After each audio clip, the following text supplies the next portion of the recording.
প্রায় 3টার দিকে তারা ঘুম থেকে উঠে তাদের বেসিক যে কার্যক্রম ফ্রেশ ট্রেশ হয়ে তারা 4টা থেকে তাদের প্রশিক্ষণ কার্যক্রম শুরু হতো এবং এটা 10টা পর্যন্ত কন্টিনিউ হতো।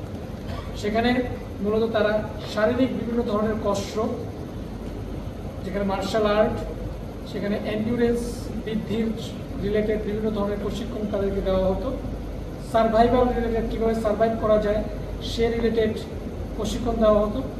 জঙ্গলে কিভাবে লুকিয়ে থাকা যায় সেভাবে প্রশিক্ষণ দেওয়া হতো এবং বিভিন্ন উদ্ভূত পরিস্থিতিতে কিভাবে তারা সাস্টেইন করবে জঙ্গলে, অথবা তারা যদি কোনো ধরনের হামলার শিকার হয় সেখানে কি করণীয় এবং কীভাবে লুকিয়ে থাকা যায়, কীভাবে খাবার সংগ্রহ করা যায়, এই জিনিসগুলোর উপরে তাদেরকে প্রশিক্ষণ দেওয়া হতো। এবং তাদের প্রশিক্ষণের পিরিয়ডটা মূলত 4 মাস পর্যন্ত অবধি হয়ে থাকে। এখানে তাদের, যেটা আমি অলরেডি বলেছি, মার্শাল আর্ট, এবং তাদেরকে ইনিশিয়ালি শারীরিক কসরত, এরপরে মার্শাল আর্ট, তারপরে তাদেরকে অস্ত্র প্রশিক্ষণও দেওয়া হতো।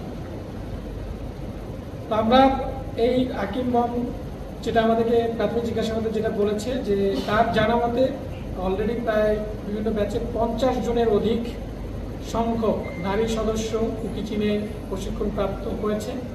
এছাড়াও বিভিন্ন সময় তার জানা মতে সে যে সময় প্রশিক্ষণ নিয়েছে, যে পুরুষ প্রশিক্ষণ ক্যাম্পে প্রায় 300 জনের অধিক প্রশিক্ষণ নিয়েছে। তো আমরা যেটা জানতে পেরেছি যে এখন মোটামুটি প্রায় 600-র মতো কুকি চীনের কেএনএ, তার ভাষ্য মতে প্রায় 600-র মতো সদস্য, প্রশিক্ষিত সৈনিক বা সদস্য রয়েছে কেএনএ।